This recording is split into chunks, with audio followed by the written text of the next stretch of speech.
The shadow of the scalpel, a surgeon's 10 levels of destruction. Level 1, the screening, internship, and residency entrance phase. You walk into the hospital brimming with youthful zeal and lugging heavy medical textbooks, only to discover that there are no heroes here. Only endless corridors and a pervasive scent of formalin. To earn the right to sign your name on that scalpel license, you must sit in libraries and dissection labs until your spine begins to deform. At this level, you face the initial screening. 500 equally brilliant minds crammed into an examination hall. A year later, 200 will abandon medicine entirely, and 50 will switch careers due to the crushing psychological pressure. You remain not because you're smarter, but because your nerves are duller than theirs. Level 2, the trainee, the anonymous years of residency. You have officially become a mere cog in the hospital machine. You have no name. You are simply the one on call. Your life is reduced to ceaseless 24-hour shifts, floors strewn with patient charts, and the perpetually cold leftovers of the cafeteria. You walk 30,000 steps a day just to change dressings, hold retractors, and stand in the corner of the operating room until your legs swell with edema. Instructors, senior surgeons, roar at you across the operating table, dismantling every shred of self-confidence you have spent the last 20 years building. You learn to fall asleep instantly anywhere, and you learn to execute orders with the robotic precision of a machine. Level 3, the trident, specialization, and attending physician status. This is the year you earn your medal. You are selected for neurosurgery, cardiac surgery, or orthopedics. You begin to wield the scalpel independently, to hone your hands to surgical precision. You spend late nights in a lab suturing pigskin tens of thousands of times until your fingers develop a muscle memory so acute they can sense pulsations at the millimeter level. You begin to grow cold, for you realize that if you allow yourself to feel emotion toward your patients, your hands will tremble. You finally begin to forge your own identity, yet your personal time vanishes completely, reduced to absolute zero. Level 4, the first scar, the first medical error. You will remember that day forever. The surgery itself was flawless, yet the patient died, either from an unforeseeable complication or simply because of that 1-second hesitation on your part. As you gaze upon the tears of the patient's families, you feel a weight so heavy that even a scalpel cannot cut through it. A senior physician tells you that behind every renowned doctor lies a graveyard. If you wish to continue on this path, you must bury the face of this person deep within your heart. You learn to cloak your inner guilt in a thick layer of professional detachment.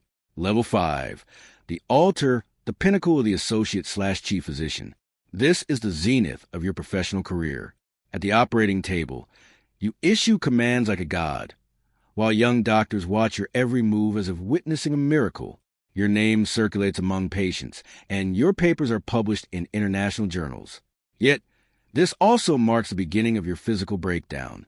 10-hour surgeries leave you with herniated lumbar discs, so severe you can no longer stand upright. Your mobile phone rings at 3 a.m. far more often than you actually manage to sleep. You have saved hundreds of families, yet you do not even know the name of your own child's homeroom teacher. Level 6, the desert, the collapse of the family. In this tier, there are no operating tables, only the desolate silence of your own kitchen. The divorce rate among surgeons begins to skyrocket at this stage. Your spouse cites incompatibility as a cause, but you know the truth. You poured all your patience, care, and empathy into strangers on the operating table, leaving nothing but silence and utter exhaustion for your own family. Late one night, after your shift ends, you sit in your car gazing up at the lights in your apartment window, only to realize that you no longer know how to walk back into that home. Level 7, administrative shackles, department chair, and administrator. You no longer fight solely to cure disease. You begin fighting for budgets, staffing quotas, and medical liability disputes. You must trade your scrubs for a suit, haggling across conference tables with people who have never once held a scalpel. You discover that the murky bureaucracy inherent in human nature is far more difficult to excise than any hemangioma.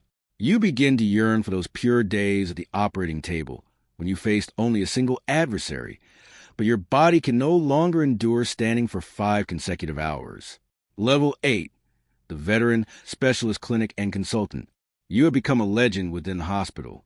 Sitting in your outpatient clinic, You can determine a patient's fate, whether they live or die, with a single glance.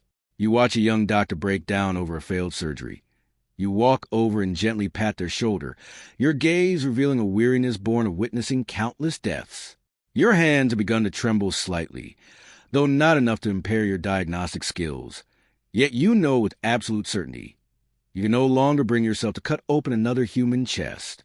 You begin to sort through your patient files, as if cataloging your battle honors. Level 9, the Ghost and Internal Reckoning. On the eve of your retirement, you begin to confront the ghosts. During sleepless nights, the faces of those whose fates were altered by your decisions return to haunt you, appearing again and again. You gaze at the stack of tridents, your medals of honor, sitting in your study, only to realize they cannot buy back your lost health or mend your fractured relationships. You begin to impart something to the young doctors that goes beyond mere technique. Lessons on reverence and on solitude. You discover that the deepest secret of medicine is, in truth, the acceptance of one's own powerlessness. Level 10, Reincarnation, the final handover. You have retired. The ceremony is brief, for the hospital is a place where surgeries never cease. Carrying a briefcase filled with old stethoscopes, you walk out the hospital doors and turn back for one final look. At that very moment, a bus pulls up at the entrance, and a group of interns steps off. Sporting buzz cuts, eyes gleaming with ambition and convinced of their own omnipotence.